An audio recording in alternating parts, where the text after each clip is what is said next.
April is officially over, so now it's time for me to give you my top 5 favorite movies that I watched in the month of April 2024. Hello everybody, my name is Jesse and welcome back to another video on my channel.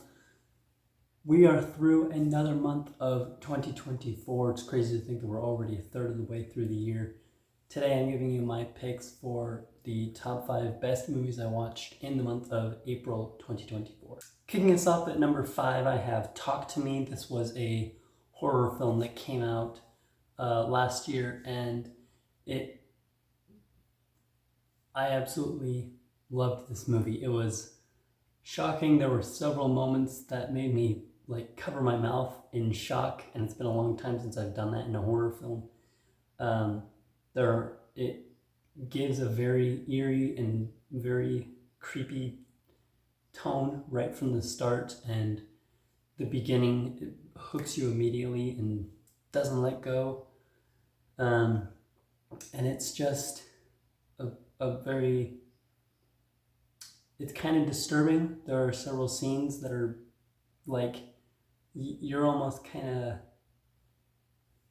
in your seat just thinking should I be watching this right now? It's very creepy, very, I don't know. It's very uncomfortable and disturbing at times, definitely. And the final twist, the ultimate ending, made me jump out of my seat. It was crazy. At number 4, I have Following. This was Christopher Nolan's very first film, and it was the only Christopher Nolan film that I had yet to see. Christopher Nolan is my favorite filmmaker of all time, so I knew I was going to love it, and I did. It blew me away. It's a very different movie than I actually thought it was going to be. From the descriptions that I had seen of this movie, it didn't really explain it as what it really is, I don't think, and I don't want to say too much about it, because if you haven't seen it yet, you should go in not knowing what any of the twists are or really what the plot is.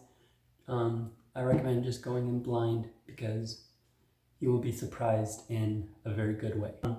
I don't really think it's one of Nolan's best films, but you can tell in this movie, you can tell it's a Christopher Nolan movie. It has all of the essential parts that you want from a Nolan film, with non-linear storytelling and a very kind of a plot with a lot of twists at the end that kind of come full circle from different moments in the film.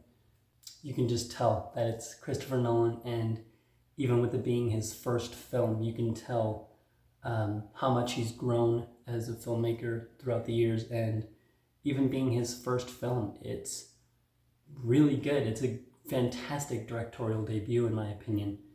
And when you read on kind of how they made it and what they went through to get it done, it makes me appreciate it even more. The fact that they were able to do what they were able to do with such a short, with such a small budget and with such a short shooting schedule. It's really crazy what they were able to do in this movie. Number 3, I have The Zone of Interest. This was one of the few Best Picture nominees that I had yet to see, and as soon as I saw it, I knew what I was gonna watch.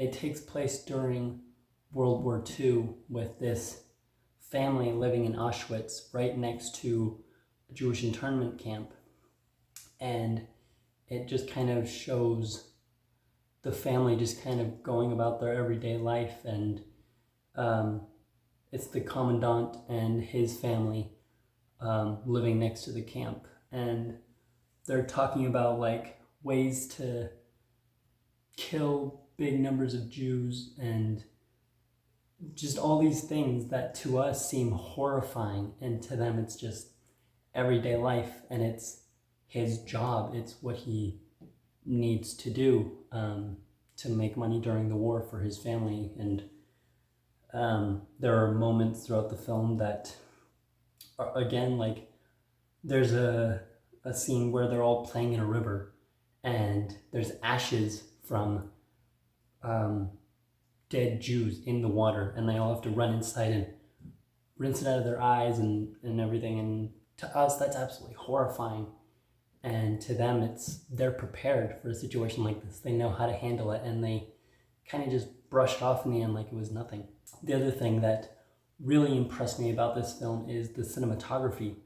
A great majority of the shots in this movie, except for a few exceptions, there's a few tracking shots throughout, but a majority of the shots in this film are static shots or still shots, and it's just the camera propped up on a tripod filming. And I think normally that wouldn't really be that impressive. Like, of course, most of the shots are still shots. That's what every movie is. Every movie is mostly still shots. But this movie does it in such a way, every single frame and shot is framed and lit in such a way with such attention to detail that it feels so different.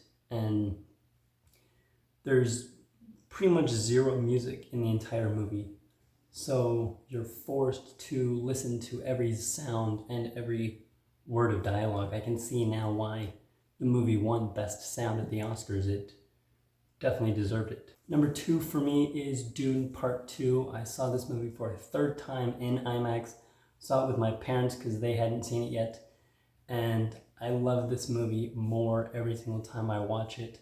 I won't be surprised if it's in my top 5, top 3 favorite movies of 2024. It may even end up being my favorite movie of the year once we get through. It is incredible. It is probably one of my new favorite science fiction movies of all time. The opening sequence is incredible. Again, the attention to detail and the cinematography, the visual effects that they were able to pull off in this movie is amazing. Denis Villeneuve continues to prove that he is an amazing director and a fantastic storyteller. He knows how to make compelling stories with big budgets. And you're not just there for the visual effects alone. You actually care about the characters and you care about the story.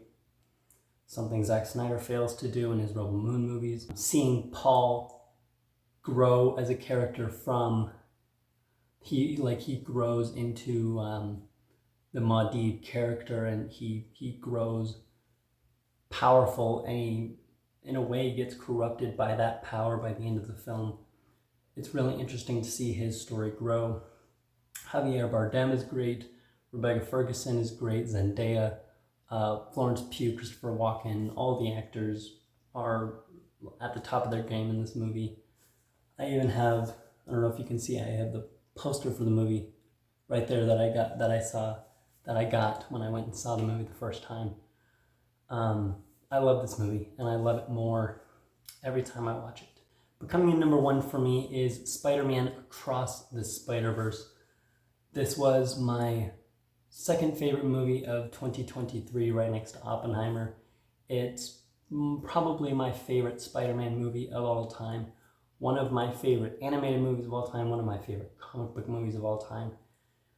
And just like with every other movie on this list, the attention to detail in this movie is beyond incredible. The fact that they were able to do what they were able to do in this movie, putting all these different animation styles in one scene, is amazing. And the animation looks so damn good in this film. I thought that Into the Spider-Verse was some of the best animation that I had seen when that came out.